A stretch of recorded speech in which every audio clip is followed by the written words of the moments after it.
Okay,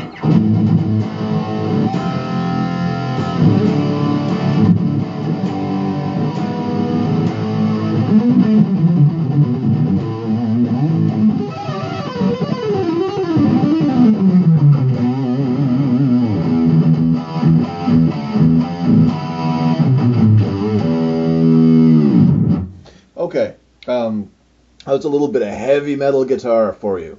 And I think it's time that we started going back to playing some of this heavy metal guitar.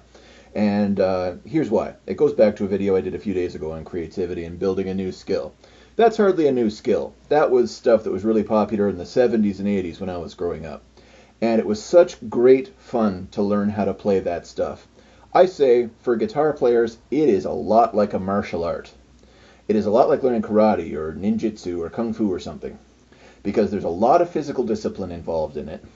There's a lot of mental discipline involved in it, because there's a number of scales and modes and techniques to remember and songs to remember, exercises to remember, and there's also a restraint that involves learning that stuff.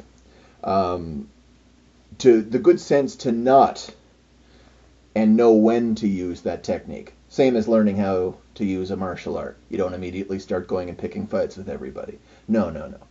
It's one of those things you'd rather have it and not need it than to need it and not have it.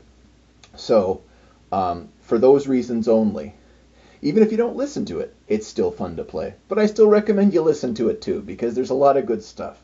My favorite stuff is from the 70s and 80s. That's what I think, for me, when metal was really, really a lot of fun, and it just had the right energy. It had the right balance of really technical playing, but also it had a lot of good, I don't know, I think it had a spiritual message behind it too. Listen to Gary Moore, or Yngwie Malmsteen, or Iron Maiden, or Judas Priest, or Deep Purple, hard rock, heavy metal from that new wave of British heavy metal is a good place to start. So get out the guitar, turn it up, put some overdrive on it,